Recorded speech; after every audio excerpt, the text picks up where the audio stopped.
2013 F150. Gonna replace front struts with springs assembly. Need to open your hood, get some penetrant, spray the little studs down. There's 3 of them on top of the strut mounts. And right down there, already got the nuts off. They're 15 millimeters. They look like that. You need a 12-inch extension with a 15 millimeter socket. And you might, if you got a turbo, twin turbo, you gotta pound that one on because the intake tube gets in the way. So you got those 3 right there. Remove those nuts, remove them on both sides. So then the next thing you want to do is jack it up and support it properly and remove the front tires. If you want to get access to the upper strut mount bolt nuts from inside the wheel well, you can. But if you're going to get to the one on top on the driver's side, the coolant reservoir is in the way, so you'll need a swivel head to put on your socket. Also, the lug nuts are 21 millimeter, and if they're swelled up, you need a 22 millimeter. And if the rim won't come off, it's bonded on here with the corrosion, then you need to hit it with a sledgehammer. Make sure you put a lug nut on. You just thread it on a couple threads, and then when you want to hit the rim, you want to hit the rim on this part, not this part. This is the thin part. This part right here, this is the thick part. Okay, right here. Not there, here. Okay, get a good couple smacks and it'll come off. And make sure you clean the rust up and everything on here when you go back together. Put some anti-seize on it. Okay, now that you got the top nuts off, you got the tires off, now you need to get some penetrant. You need to put some penetrant in your upper ball joint. Put some penetrant on your lower bolt for your strut. Put some penetrant on your tie rod end. Mind you, you have to put some penetrant on your stabilizer. All right, and then let that soak in. Okay, remove your tie rod nut first. You might want to heat it up with a MAP gas propane, just to heat up so the nylon starts melting on the nut. Then you can remove it. Sometimes the stud spins in a taper, so you have to pry it down with a pry bar. So it's best off to heat the nut and pry it down with a pry bar. Once you get the nut off, hit the knuckle, which is mini sledge right here. Break the taper loose. Hit it right here a couple times. If the taper don't come loose, then hit the bottom right here. Push it up. Break the taper. Get that up out of the way. Next, you want to do is your upper ball joint stud. You want to heat up the nut with your propane MAP gas. Get it so it's pretty hot and the nylon's melting. Get your pry bar, pry down on the upper control arm against the spring. Remove your nut. And then break that taper loose. Be careful because it's going to jolt down a little bit on you.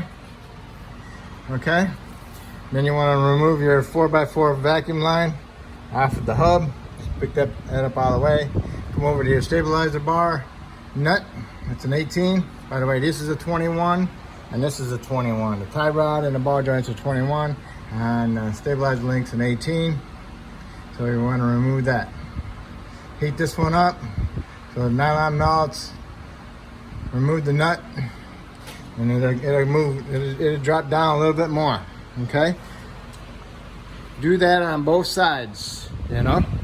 Once you got both sides done, it's equally.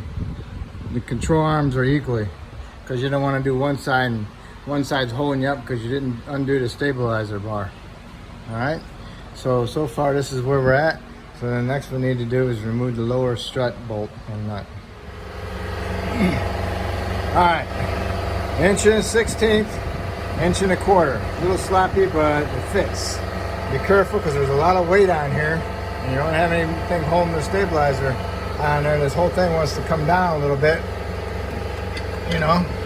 So I put a strap on there to help hold it in case it doesn't go all the way down and put too much tension on my brake line. So I got the bolt, I got the nut loose. The bolt is frozen on the sleeve inside here on the lower part of the strut. So I'm gonna have to spray some penetrant in there and work it in there back and forth and keep hitting it with the impact. See if I can break it loose. Otherwise I'm gonna have to cut it right here and spread it open and somehow get to that inner bushing. But that's where we're at right now. So be careful that you don't put too much tension on here, and that whole control arm can come down. And also because of the boots on your half shafts. So I put the strap on there. I had it a little tighter than that, but now it's just loosened up. But anyway, that's where we're at. Get the idea. Protect yourself a little bit. And it's about an inch and a half clearance up on top, 2 inches. As we get this bolt out, we can just slide it out and slide it towards us and then pull it straight down. I might have to remove these on this side. These lines are held on with some 10s. Release some of that tension. I put some penetrant on them to help soak in. And I'll see if they'll come loose so I can get them out of the way. Because I'm going to be putting in some oversized struts, 2 inches longer. Okay, what I did was I put the nut back on the stabilizer link just so for a thread on both sides, just to hold it up. So I wanted to heat up that bolt. Maybe that'll help. Also, I got the other side out, and that's what it looks like. Nice big one. All right, so got my cart, got my map gas. Just gonna let it sit there. I'm gonna go wash my hands and maybe go to the bathroom and take a break. Let that heat up for a little bit. And spray some penetrant on the other side also. Okay, I heated up the bolt just enough. I didn't want to actually heat it up so it starts melting the rubber, because I want the rubber to help hold the bushing, so I can, when the air gun impacts it back and forth, you go on, off, on, off, on, off. It jerks it loose inside there. And I keep spraying the penetrant on it, and the bolt finally came out. All right, now what you want to do is you want to pry your strut back up into the holes, and then you want to pull the bottom out. You lift it up and pull the bottom out. You've got to go in the upper holes, okay? Okay, what I got are the Ranchos. You're supposed to bump it up 2 inches, because if your truck's sitting lower in the front and you want it equal, then you go with these struts. They're not any longer than the factory ones, so it just must be, they don't compress. But if you want to know the part number, here's the part number. Quick lift, loaded. All right. I thought they're going to be a little bit longer, but they're not. So ease of installation will be greatly appreciated. I marked the adjuster on it. I got it set on 5. It goes up to 9 or even 10. So that's how I got adjusted. Right there's 5. All right, and there's starting point, pointing down. There was a little black mark there, so I'm assuming that's where it's at. I don't know. Didn't come with no instructions. I'll look it up later. All right, that's what we're gonna do. Remember, put in the top in first and get a nut started. Run it down with your fingers as best you can, and get your pry bar and pry it up in there and then push the lower part in. Okay, the studs on top, they're not at an equal pattern, so they'll go in one way. Once you get that way lined up here, and put a nut on it, and then you can get the bottom in, you push it in, tap it with a hammer, get it in there.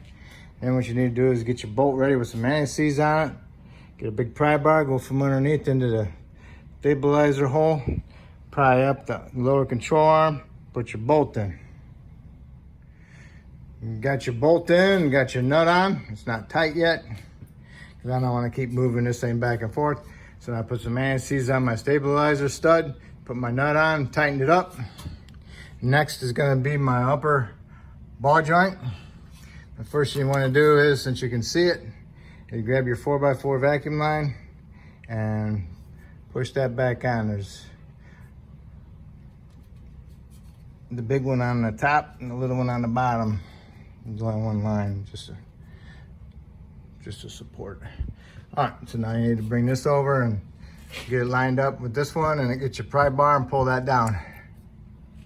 And most of the time, this upper ball joint ain't no good, so you have to replace the control arm.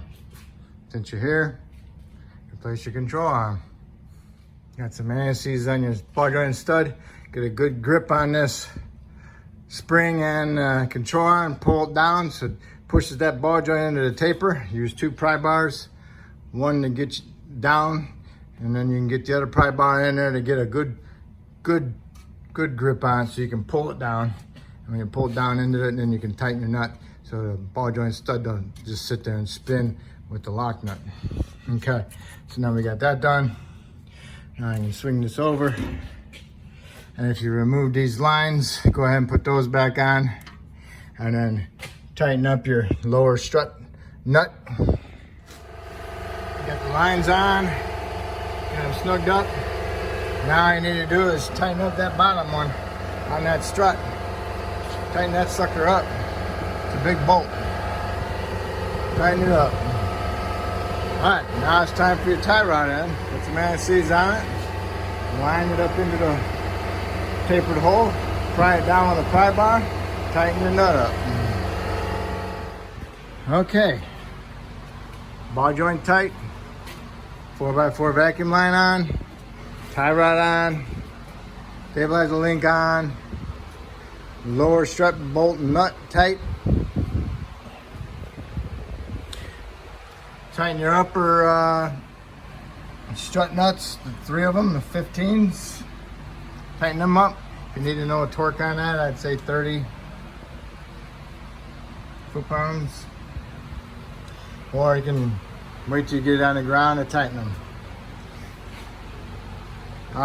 Next thing you do is put your tires on.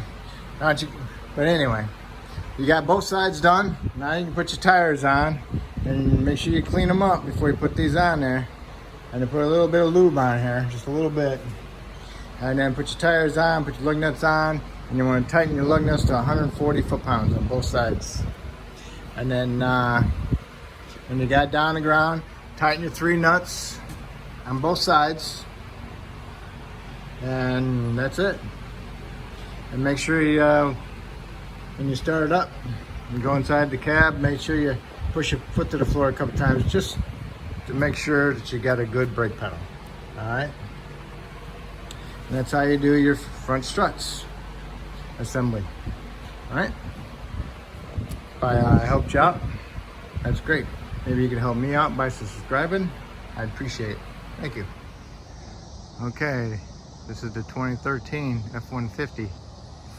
It's got 260,000 miles on it. And I put the Rancho quick struts on the front and Riff Rider shocks on the back. The ones on the front are supposed to lift it up 2 inches because the front was lower than the back. That looks pretty good, and it doesn't even have a lift kit on it. That's awesome.